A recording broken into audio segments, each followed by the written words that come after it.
The one thing no one really ever talks about when it comes to living with an addicted spouse is that you're not just dealing with the drinking, the using, the mood swings, the unpredictability. You're grieving the person you fell in love with, the person you thought you were building a life with. And the hardest part, they're still right in front of you. This is called ambiguous grief. It means grieving someone who's still alive. And it's one of the loneliest experiences there is because nobody sends you flowers. Nobody checks in on you. There's no funeral. There's no casserole train. No one gives you permission to fall apart. You're expected to show up, keep functioning, keep hoping things will change. Meanwhile, you're mourning someone every single day. So let's name some of what you might be feeling. It can be really helpful to clarify exactly what you're feeling. You're grieving a partner who used to be present, who laughed with you, who you could count on, who showed up for you fully. You're grieving the future that you imagined. The retirement plans, the trips you were going to take, the way you thought your kids would grow up.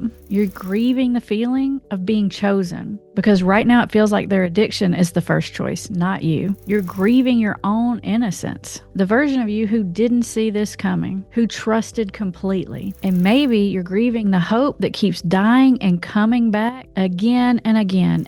Every time they make a promise to change and then they don't. Someone dies, you mourn, you have a funeral, and eventually you start to heal. This loss isn't final. They're still there. Sometimes you even see little glimpses of them, that person that you fell in love with. A good day, a sober morning, a moment of real connection, and it reignites everything. The hope, the longing, the confusion, and then it disappears again. So you're not grieving once. You're grieving over and over again. Every disappointing night. Every time you realize again that this is your life. Here's what I want you to hear. You are allowed to grieve. You don't have to wait until something is officially over. You don't have to pretend you're fine. You don't have to keep pushing down your sadness because they're technically still alive. And grieving, it doesn't mean giving up either. It doesn't mean you're planning to leave. It just means you're acknowledging the truth of what you've lost so you can stop carrying it alone. If this is hitting home for you and you want more content like this, videos that actually speak to what you're going through without judging you or telling you just to leave, hit subscribe. I've been helping people and families dealing with addiction for more than 20 years now, and I'm here on YouTube every single week helping you find your way through this giant mess of chaos so you don't have to do this alone. So what do you do with grief like this? First, you let yourself feel it. Not all day, every day, but stop pretending it's not there. Journal about it. Talk to someone safe.